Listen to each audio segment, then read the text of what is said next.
Cara a Cara, la entrevista.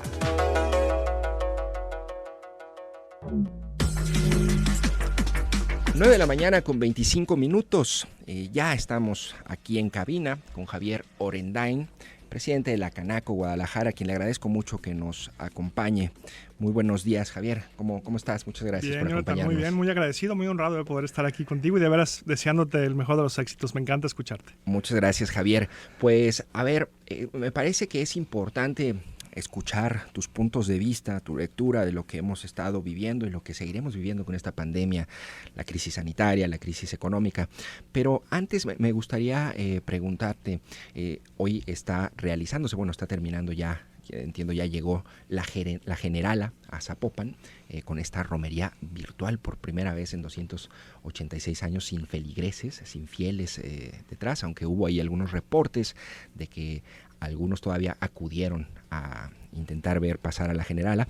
Pero, a ver, Javier, ayer me llamó la atención que hubo un poco como de desconcierto o desinformación en los locatarios del centro histórico, porque el Ayuntamiento de Guadalajara informa que van a cerrar a partir de las 2 de la tarde y ayer, al parecer, no estaban enterados o no respetaron la medida. ¿Qué pasó allí, Javier? Gracias. Primero, un saludo a quienes nos escuchan esta mañana con gratitud, deseándoles una gran semana. Mira, dicen los expertos que una pandemia requiere el 50% de pericia técnica médica y 50% comunicación e información. Me parece que lo que pasó ayer en el centro, porque efectivamente algunos locatarios, inclusive fuera del polígono del centro, se les pidió que cerraran y cerraron, fue esta mezcla de temas. Ayer también había mucha incertidumbre y mucho temor sobre el botón de emergencia. Claro. Algunos pensaron que el cierre se debería por eso. Precisamente ayer domingo hablamos con nuestros contactos, nuestros enlaces con el municipio de Guadalajara y efectivamente hubo esta desinformación. Se les aclaró a los comerciantes que no era producto del botón de emergencia, sino que tenía que ver con medidas preventivas de la romería. Aquí la invitación o la lección es la importancia de la comunicación en tiempos de pandemia y la importancia de poder encontrar todos los canales, Jonathan, para comunicarnos adecuadamente. Efectivamente hubo un error, el ayuntamiento así no lo reconoció, un error humano, y se pudo hablar con los empresarios y hoy están operando con normalidad. Oye, Javier, me llama la atención que no hayamos todavía aprendido a comunicar, porque esto ha sido recurrente en esta pandemia. Me acuerdo cuando te acuerdas del caso de Obregón. ¿Te acuerdas que el gobierno del estado dice, bueno, ya van a poder abrir todos los comercios? Abre Obregón y llega el ayuntamiento de Guadalajara y le cierran y dice, sí, es que todos los comercios menos los corredores comerciales. Allí ha quedado a deber un poco, ¿dónde está la falla o cuál es el problema, Javier? Mira, me parece que hoy todos de alguna forma estamos batallando, sufriendo, lidiando con el tema de la pandemia. De alguna forma son recursos insuficientes humanos para poder comunicar boca en boca. No todos usamos redes sociales. Claro, eso es. No todos vemos el Facebook o los YouTubes o los Twitters que puedan emitir las autoridades. Se necesita comunicar multiplataformas. Claro. O de repente la gente está trabajando y no tiene tiempo de estar conectado a sus redes sociales. Entonces, necesitamos seguir profundizando. Nosotros, a raíz de estas oportunidades, hemos aumentado nuestra creación de grupos de WhatsApp, nuestra vinculación con los socios, también para poder ser un instrumento de comunicación más oportuno. Más eficiente. Oye, Javier, antes de entrar ya a detalle en el botón, pero a ver, ¿cuál ha sido el momento más difícil a 7 meses de la pandemia en tu papel como líder empresarial?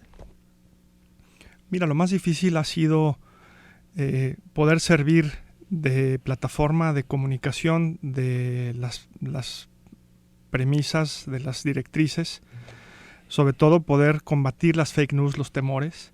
Esto se avivó estas últimas semanas con lo del botón de emergencia. Ahorita, como dices, le entramos al tema. Lo más difícil ha sido escuchar las noticias dolorosas de cierres de empresa, de pérdidas de empleo, poder ver a los empresarios sufrir los estragos de COVID, tratar de seguir infundiendo ánimo, poder ser una cara positiva, una cara veraz, una cara realista ante un panorama en algunos casos desolador. Y bueno, sin duda te diría que La Cámara ha tratado de jugar el rol responsable y honorable que siempre se le ha caracterizado. Y lo más difícil en lo personal, Jonathan, ha sido poder escuchar y vivir este sufrimiento de los empresarios ante el quiebre de sus empresas o el tener que despedir personal.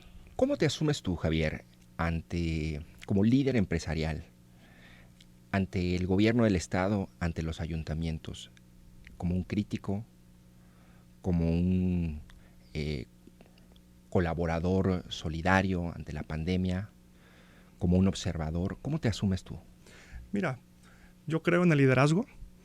Me parece, por un lado, tengo el honor de representar el comercio, servicios y turismo en sus temas positivos y en sus temas negativos. Con mucha claridad, en lo privado exponemos los temas duros. Hoy, ambulantaje, inseguridad, comercio ilegal, sin duda los temas de mejora regulatoria tan complicados. Nosotros creemos en una voz firme y crítica respaldada por una sociedad que en lo general es comercial, de servicios y turismo, con una convicción, Jonathan: si al gobierno le va bien, a nosotros nos va bien. Y si a nosotros nos va bien, al gobierno le va bien. En turno, como se llame, del color que sea. Nuestra agenda no es partidista, nuestra agenda es económica, nuestra agenda es cívica, más que social.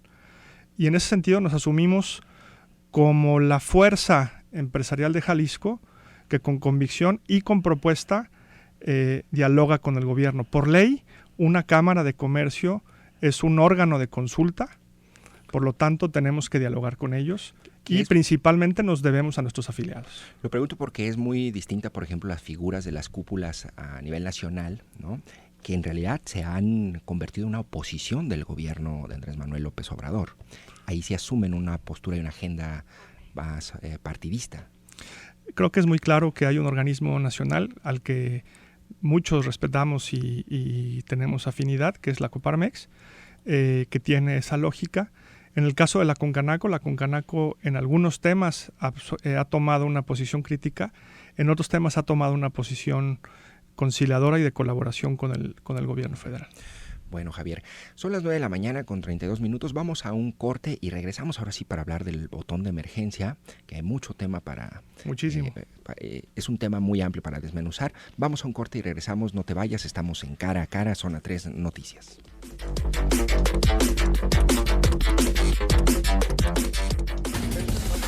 Trabajar para mantenerte informado es nuestra pasión. Zona 3. Información y música en equilibrio. 91.5 de FM.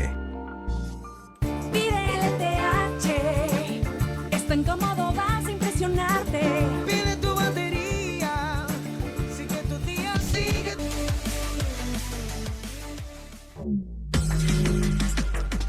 9 de la mañana con 35 minutos. Muchas gracias por acompañarnos en Cara a Cara. Te recuerdo el teléfono de WhatsApp 33 18 80 76 41 y en cabina 31 22 42 66. Está con nosotros Javier Orendain. Él es presidente de la Canaco Guadalajara y estamos platicando sobre el botón de emergencia. Y a ver, vamos a entrar a ese tema, Javier. ¿Tú conoces el rediseño del botón de emergencia? ¿Participaron ustedes, cúpulas empresariales, en su rediseño? Sí, a ver, no hay que tener muy presente, hay que traer a valor presente que el botón de emergencia se pone hace varias semanas en un contexto, se suelta la información. Creo que fue muy positivo cómo reaccionaron para bien y para mal algunos sectores en términos del anuncio del botón de emergencia. Se plantean propuestas después de presentar este primer botón de emergencia y efectivamente se rediseña. Ahora, se rediseña con la visión de hace un mes. Hoy me parece que las circunstancias son diferentes. Por ejemplo, ¿participaron en ese rediseño? Sí, participamos y le hicimos ver al señor gobernador y a su equipo, a la mesa de salud, por ejemplo, que toda la industria exportadora no pudiera parar 14 días porque se incumplirían con entregas internacionales que además están protegidas por el TEMEC. Hablamos también de no cerrar el comercio esencial como las farmacias por las cuestiones médicas.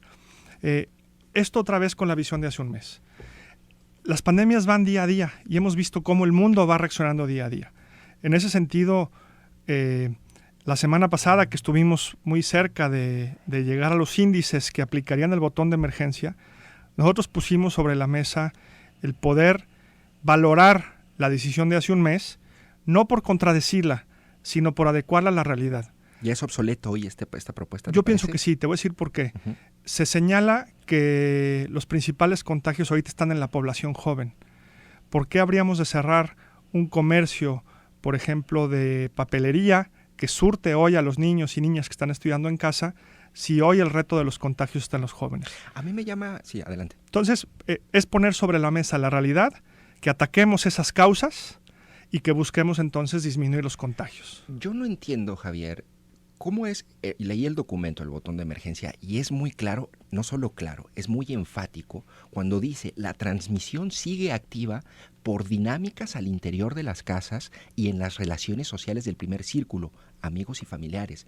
Yo recuerdo que ustedes sacaron un estudio muy interesante donde decían que las 3 fuentes de contagio era primero los hospitales, obvia y naturalmente. En segundo lugar estaba el transporte público y el tercer lugar estaban los tianguis. A mí me genera duda cómo se mide o cómo estableces que es en las casas. Pues claro, todo el mundo al final va a su casa y eventualmente se va a contagiar, pero no es que se haya contagiado en la casa del virus, lo contrajo afuera, ¿estás de acuerdo? Me parece un poco incoherente al menos no difícil de creer convincentemente ese postulado. ¿Tú qué opinas? Mira, yo creo que el virus es un adversario común. Efectivamente, por cómo se desarrolla, es muy difícil encontrar los puntos. Nuestro estudio lo estamos volviendo a elaborar para poder medir realmente los puntos donde se da el mismo. No en un afán de señalar ni de acusar, porque finalmente estamos todos en este mismo escenario de conflicto y la solución depende de todos nosotros. Lo que sí hemos detectado en los avances que hemos hecho es que efectivamente ahorita es la población joven. Sí. ¿Qué nos preocupa? Nos preocupa, y se ha dicho con mucha claridad de parte de las autoridades, que esto pueda tener luego un impacto en los adultos mayores o en las personas vulnerables, y lo vamos a ver en el índice de hospitalización. Creemos que las premisas que se plantearon hace un mes, inclusive las del estudio, han ido migrando. Hoy, y lo decías tú hace rato, y lo decía también la colaboradora de hace rato, es usar el cubrebocas, la sana distancia, el lavado de manos, y si no tenemos que salir, quedarnos en casa. Creo que eso es lo mejor, y que las políticas públicas y los liderazgos atiendan la causa de este momento. Los jóvenes, este fin de semana, por ejemplo, Puerto Vallarta estuvo saturado. Veremos el efecto en los próximos días. Los hoteleros de Vallarta tuvimos una plática muy conscientes y muy responsables en los cuidados de sus protocolos. Y bueno, creo que, y lo decíamos ahorita fuera del aire, el volver a hablar del botón pone otra vez en el escenario de diálogo la importancia de cuidarnos todos y todos. Yo tengo una duda, Javier. ¿Ustedes, como líderes empresariales, se enteran antes si el domingo el gobernador va a apretar el botón? Es decir, yo me imagino que hay un proceso de socialización antes. ¿Los preparan o no? Mira, las mesas siguen vivas, los canales siguen en comunicación. Por supuesto, hay cosas que competen a la mesa de reactivación que sí nos enteramos o somos partícipes y co-creadores de la decisión. En la mesa de salud atienden los expertos y nosotros nos enteramos, yo te diría, de cómo van las tendencias, y las tendencias se confirman cuando el gobernador hace el anuncio. Pero ustedes en sus redes sociales. Hasta el tuit del gobernador. Nosotros nos enteramos hasta el tuit del gobernador, salvo que de forma espontánea uno busque la información y pregunte. Claro. Y supongo, ¿qué pasó con este que ya poníamos en la balanza? A ver, creo que es positivo el hecho de que se haya puesto sobre la agenda nuevamente las medidas sanitarias, el botón de emergencia, digamos, esa discusión la tenemos que mantener viva porque la pandemia no se ha acabado. Pero también me parece que generó una paranoia y una serie de suposiciones y miedos, me imagino, que lo vimos ayer en los comerciantes del centro histórico. ¿Cómo ha reaccionado tu gremio a este anuncio y a este impasse que estamos viviendo nuevamente? Mira, sin duda con preocupación, yo lo mido con las llamadas, con los WhatsApps, con los mensajes que recibo de afiliados a los cuales, y no afiliados o amigas, amigos con los que estoy muy cercano, que quieren conocer de primera mano cómo están las cosas. Yo creo que el botón, y por eso la semana pasada pusimos sobre la mesa, el término emergencia me parece que transmite un mensaje que no coincide con la realidad. Vemos cómo siempre los mensajes del señor gobernador comienzan dando un parte de salud, donde se muestra que Jalisco, con respecto a los estados del país, ha tenido un manejo mejor, digamos, de la pandemia. Entonces, a mí me gusta transmitir el concepto de que más que un botón de emergencia, necesitamos un botón de desaceleración de contagios que ataque las causas que en ese momento están acelerando los contagios o haciéndolos crecer, para que evitemos el botón de emergencia y el paro económico, que sería catastrófico. En ese sentido, ¿qué consecuencias tendría una medida como esta, digamos, si la actualizamos? Javier, ustedes habían dicho, como cúpulas empresariales, que se podrían perder ante un parón en seco hasta 11,000 empleos formales, y habría otros allí informales que no tendrían acceso a ingresos. Pero, ¿qué implicaría económicamente una medida de esta naturaleza? Mira, el paro total, que no sucedió, simplemente fue un planteamiento, y aquí es muy importante, no nomás en tiempos de pandemia, sino siempre, no preocuparnos por aquello que no va a suceder, ¿no? Efectivamente, en aquel escenario de paro total se planteó la pérdida de 11,000 empleos. En un escenario de paro parcial, como el que está planteado en el botón rediseñado, que yo insisto que tiene que todavía tener un rediseño adecuado a las causas. ¿Está abierto el gobernador a esa propuesta? Sí. ¿Sí lo van a rediseñar el rediseño? Mira, yo creo que otra vez, en una pandemia que vas día a día, la mesa de salud está abierta, la mesa de salud aprende inclusive día con día, los tratamientos médicos evolucionan también día con día, y para mí no sería problema que los planteamientos se puedan rediseñar, porque no están escritos en piedra, no son política pública ni ley, son planteamientos de buena fe que buscan disminuir los contagios. ¿Cuáles sean los efectos de cerrar? Mira, primero, aún parcial, un golpe a la confianza. Hoy empezamos a ver cómo en septiembre, y se va a anunciar pronto, ya ganamos también empleos, como el mes anterior. Sí, ya no. La gente empieza a recuperar el poder adquisitivo. Podemos ver cómo algunos giros empiezan ya a salir con sus presupuestos, a cubrir sus gastos, a empezar a contratar gente. Entonces, el paro parcial, primero, tendría un impacto en la confianza, tendría un impacto en la creación de empleos, tendría un impacto en el crecimiento, digamos, de las empresas que están volviendo a tener contratos. Entonces, por eso es que me parece que será muy lógico y sería muy sensato un rediseño a las causas actuales de los contagios. Sí, con el parón en seco eran 11,000 empleos. ¿Ustedes han calculado cuántos se podrían perder con un paro parcial? Mira, más que pérdidas, lo que habría sería la no creación de entre 3 y 4,000 empleos en esta temporada, porque hay que tener muy presente que ya nos empezamos a preparar para la temporada del Buen Fin y la temporada de Navidad. Entonces, quizás más que una pérdida directa de despidos, sería la no contratación o la no creación de 3,000 a 4,000 fuentes de empleo formales. Nada más un dato. De tu gremio, ¿cuáles son los 2 o 3 giros más afectados ahorita por la pandemia? Mira, servicios personales, todo lo que son estéticas, spas, todas estas mujeres resilientes, jefas de familia en su mayoría, que en la cochera de su casa tenían su estética. Todo lo de eventos nos ha tenido un impacto fuertísimo, organizadores de catering, banquetes, etcétera. Y bueno, hay que poner sobre la mesa también muy claramente escuelas privadas. Claro. Bueno, pues interesante, Javier. Son las 9 de la mañana con 46 minutos. Estamos platicando con Javier Orendain de Obeso, presidente de la Canaco Guadalajara, y el rediseño. Estamos hablando del rediseño del botón de emergencia. Vamos a un corte y seguimos platicando con Javier. No te vayas.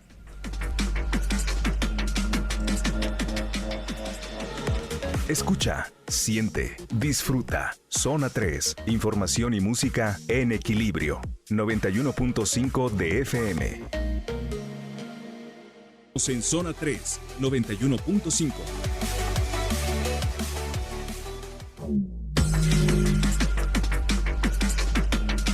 9 de la mañana con 48 minutos. Te recuerdo el teléfono de WhatsApp 33 18 80 76 41. Envíanos tus comentarios también en cabina 31 22 42 66. Y bueno, seguimos platicando con Javier Orendain y me gustaría compartirle algunos comentarios de los radioescuchas. Dice aquí el maestro Lomelí, digo, no es pariente ni nada, se apellida igual que yo. Dice, buenos días, el maestro Lomelí. El parón debe ser efectivamente con los jóvenes. Ellos andan como si nada en antros, restaurantes, centros comerciales y por supuesto que el transporte público es un foco rojo. Gracias, maestro Lomelí, el que no es pariente Que aquí no es de mi nuestro pariente, querido Linares, Jonathan. Al rato Le mando un nepotismo abrazo. en cara a cara. Mire, qué difícil es, si aún en tiempos no de pandemia, es educar a nuestros jóvenes, a nuestras nuevas generaciones. Me parece que esto es un reflejo de la gran oportunidad que tenemos como sociedad de seguir educando, formando, cuidando a nuestros jóvenes. Aquí el planteamiento que hemos hecho y que seguimos desarrollando es cómo crear actividades al aire libre o escolares para los jóvenes en la tarde, para que en lugar de que se tengan que salir de la casa a ir a los lugares de consumo o a las fiestas, poder ponerles algún planteamiento atractivo, creativo, que los motive lo suficiente a quedarse en casa. También hemos planteado la visión quizás de reducir el horario en el cual se venda alcohol en los establecimientos. Yo comprendo que un restaurante es un lugar esencial porque vende comida, sin embargo no es esencial que venda vino, o inclusive los decibeles de la música. Claro. Nos presentaban un estudio que si se reduce o se apaga la música a cierta hora, también eso inhibe el consumo de bebidas y el hablar sin cubrebocas muy fuerte. Oye, Javier, ¿están estos lugares de cerveza barata, de venta de cerveza barata, 21 pesos, yo no voy a decir nombres? A ver, a mí no me ven la cara, Javier, esos son bares abiertos. A ver, muchos se escudan en la licencia, en el catálogo de giros municipales. Bien señalas, creo que todos tenemos claro cuáles son bares que funcionan como restaurantes. Y aquí es donde también como padres de familia tenemos que buscar que los jóvenes se cuiden y también los municipios hacer su parte para cuidar. La propuesta que está sobre la mesa es buscar que se reduzca el horario de la venta de alcohol y bajar la música para desincentivar que los jóvenes vayan, pero hay que ponerles la otra alternativa. La otra alternativa sería vía digital, en espacios abiertos, ponerles actividades en la tarde-noche para que ellos elijan libremente no ir a estos lugares, en la medida de lo posible. Bueno, también dice Alejandro Chávez, dice, el sábado por la tarde-noche Andares estuvo a reventar, llenísimo de personas, en las tiendas y en los restaurantes, ni se diga, sin sana distancia, pero lo más interesante es que estaba llenísimo también de escoltas oficiales, es decir, políticos, conté un promedio de 50 escoltas diferente y todo, dice Alejandro Chávez.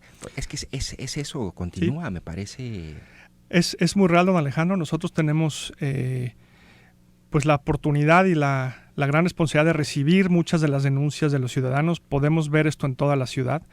Y bueno, efectivamente, en la medida que seamos más los responsables que quienes no respetan las medidas, podremos evitar la aplicación de este botón de desaceleración de contagios o de emergencia. Y lo más importante, vidas. No perdamos de vista que a estas alturas los modelos matemáticos que se habían hecho públicos preveían que iba a haber más de 8,000 muertes, más de 8,000 jaliscienses que hubieran perdido la vida. Hoy hay más de 3,500, nos duelen muchísimo, sin embargo hay ahí 4,500 que eventualmente se pudieron evitar. Ojalá sigamos evitando muertes y contagios. Bien.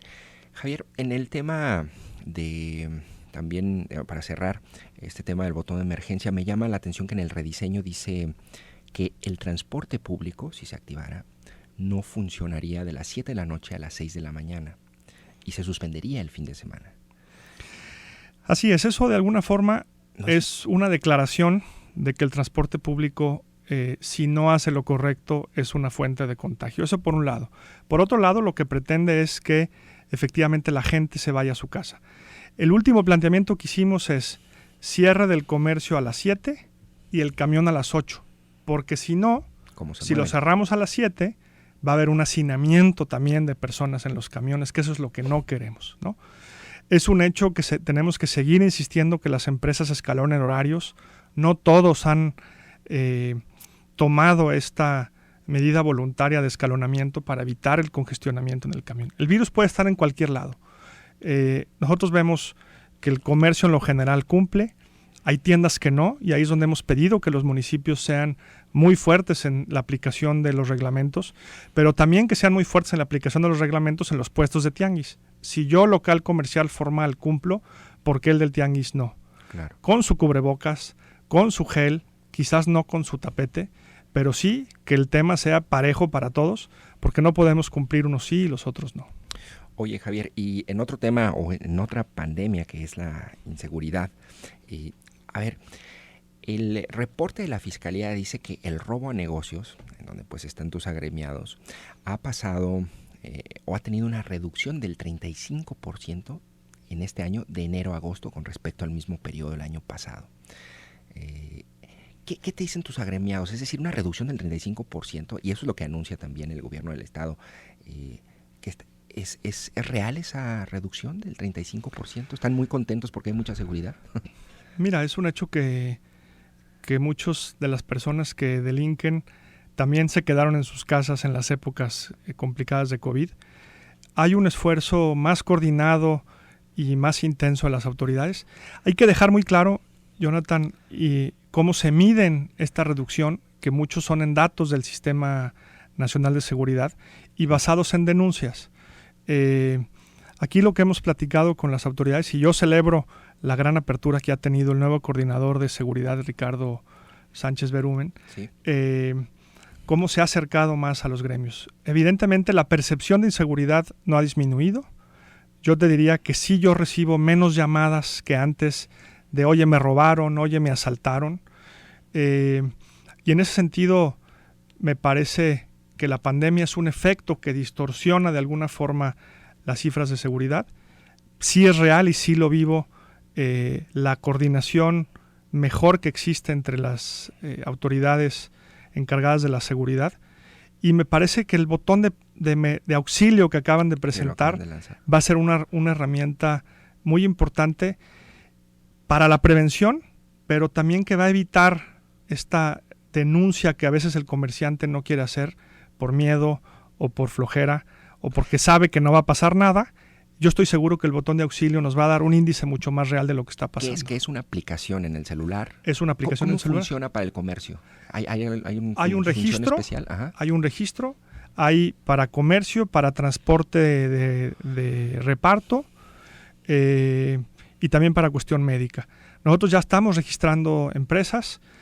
Ahorita solamente las empresas que se registren vía las cámaras pueden utilizarlo, digamos. ¿Y tú lo bajas, tú lo activas. Ajá. Yo puedo estar en mi casa viendo las cámaras de mi negocio, y si veo que alguien se metió, pico el botón, está geolocalizado donde está mi negocio, y el C5 manda a las patrullas. El tiempo de respuesta depende de la autoridad municipal o del primer respondiente.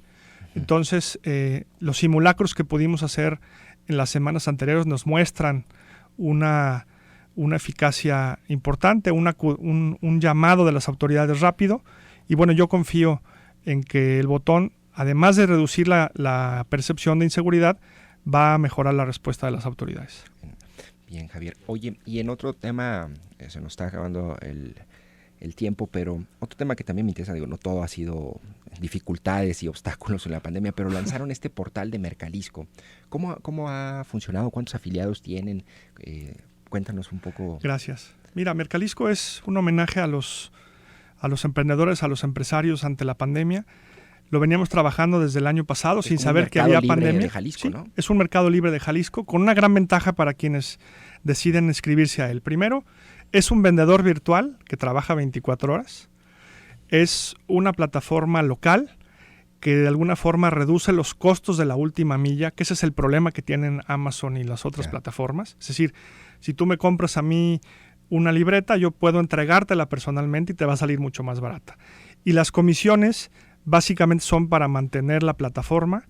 Hoy tenemos ya más de 900 empresas ¿afiliadas? Que han manifestado su intención de afiliarse. De esas 900, como 500 ya están dadas de alta, y de esas 500, como 150 ya ligaron la plataforma de pagos para poder hacer la venta directamente en internet. Estas semanas que sigue antes del Buen Fin vamos a estar incentivando que sean más las empresas que se conecten a la plataforma de pagos para que la transacción ya pueda ser completamente en línea. Bueno, Javier, pues bueno, nos faltó tiempo para ahondar y abordar algunos otros temas que tenía. Habrá que considerar una segunda visita de tu parte. Encantado. y yo te agradezco mucho que nos hayas acompañado en Cara a Cara. Un privilegio estar aquí la primera vez, así que muchas gracias. Pues muchas gracias, Javier. Bueno, me voy despidiendo. Les agradezco mucho que nos hayan acompañado en Cara a Cara. Estuvo con nosotros Javier Orendain, presidente de la Canaco Guadalajara. Creo que hay muchos temas interesantes que se abordaron el día de hoy. De las cosas que más rescato es, pues bueno, hay un planteamiento, una necesidad que impulsan líderes empresariales por rediseñar o replantear este botón de emergencia que conocemos. Ya no está, dice Javier Orendain, ya no está a la altura de las circunstancias actuales, y creo que pues una de las grandes conclusiones también es que necesitamos el gobierno necesita mejorar sus canales de comunicación, bajar bien los mensajes y pues nosotros también ser responsables y compartir información solamente de fuentes oficiales. El botón de emergencia no se activó este fin de semana, sigue allí sobre la mesa, continúa el debate, es importante que hablemos de esto porque la pandemia no se ha terminado. Bueno, te agradezco muchísimo que me hayas acompañado, nos escuchamos mañana. La información al momento. Escúchala en Canal Continental de Noticias. Bienvenidos a las 10 de la mañana, esta es la información. En entrevista con Zona 3 Noticias, Javier Orendain de Oveso, presidente de la Canaco, aseguró que sí participaron en el